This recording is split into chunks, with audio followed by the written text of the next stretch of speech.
Ayan guys, so eto na naman tayo, update natin yung trade natin 'no.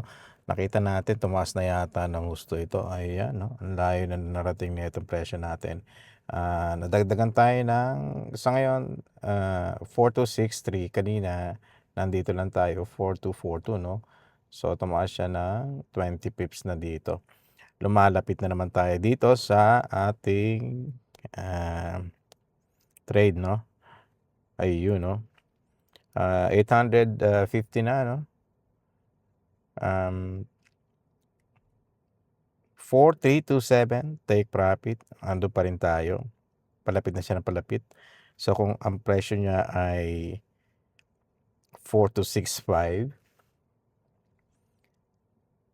meron na lang siyang kulang-kulang 60-70 pips para makuha na ito. Makukuha na siguro ito kung magko-close siya. Let's say itong candle na 'to, nag-close siya diyan, or lalo na kung dumikit siya dito, ayan oh. Ano yung sabi natin kapag dumikit siya diyan sa guhit na yan, continuation siya ng pataas. Ang problema dito,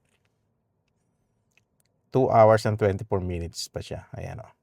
Baka dito lang siya mag-close. Baka diyan lang 'no. Bantayan uli natin.